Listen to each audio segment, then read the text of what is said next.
ஓம்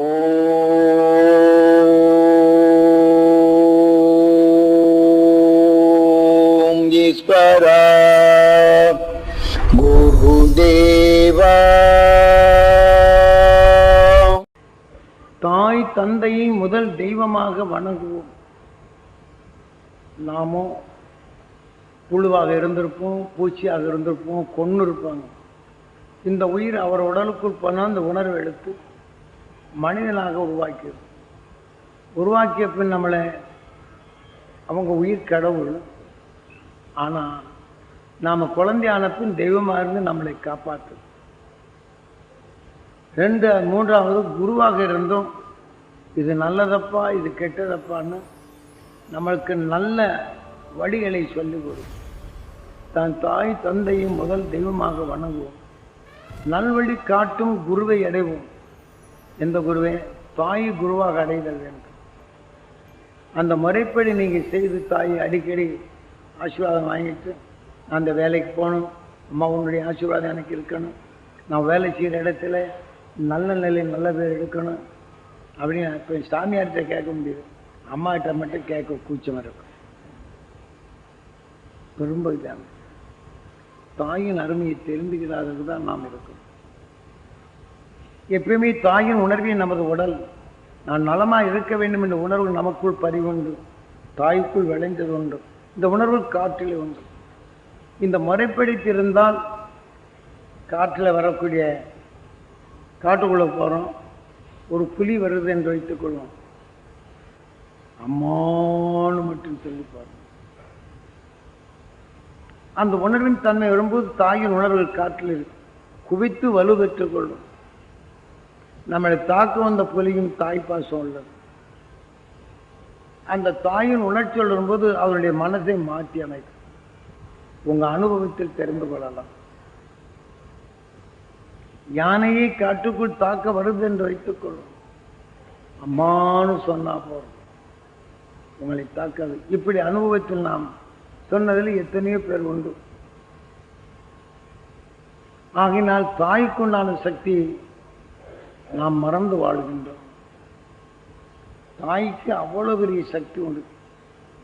நான் சாமியாரை பார்த்து அதை வரம் வாங்க போறேன் நினைக்கிற காட்டிலும், என்னை கேட்டு நான் வரம் வாங்க போறேன்னு என்கிட்ட நீங்க கேட்டா காட்டிலும், நான் சொன்னதை நீங்க எடுத்தாதாங்க நடக்கும்.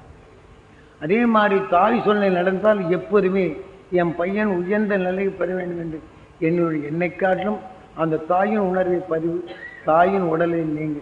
ஆகவே இது உணர்வை எடுக்கும்போது உங்கள் தாயின் உணர்வை காக்கும்.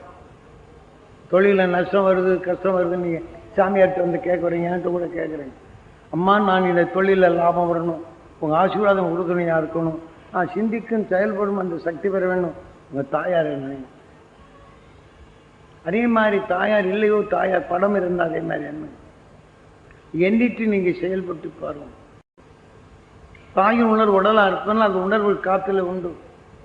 அது உங்களால் பெற முடியுமா என்று முடியும்.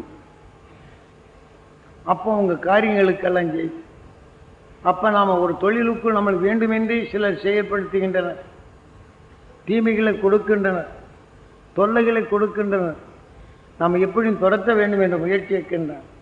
நீங்கள் இந்த தாயை மட்டும் நீங்கள் எண்ணி, அம்மா இவர்களுக்கெல்லாம் நல்ல குணங்கள் வர வேண்டும், நல்ல உணர்வை நீ ஊட்ட வேண்டும், அந்த அருள் உணர்வு இங்கே பரவ வேண்டும், தொழில் செய்யும் இடங்களில் அன்பு பரவ வேண்டும், அருள் உணர்வு பெருக வேண்டும், அந்த அருஞானம் நான் செய்கிற இடங்களில் வேண்டும். நீங்கள் அம்மா நினைச்சு பாருங்க.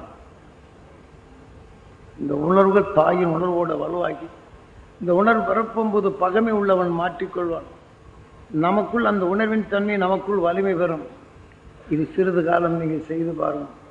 உங்களுடைய தாயின் பேரன்பை நீங்கள் உணரலாம். இல்லை சாதாரணமாக தாயை நினைக்கிறேன், நம்மளை கஷ்டப்படுறதுக்காண்டி எத்தனை தொல்லைகள் கொடுத்து எத்தனை பெற்று நம்மளை வளர்த்துருக்கு. தாயை மறந்தவர்கள்தான் பெரும்பகுதியாக இருக்கிறோம். ஆகினால் நீங்கள் இதை போல செய்து பாருங்கள். என உங்களை உருவாக்கிய கடவுள் அவள். தெய்வமாக காத்தது தாய், நல்ல வழிகளை கொடுத்ததும் குருவாக இருப்பதும் உங்கள் தாய்.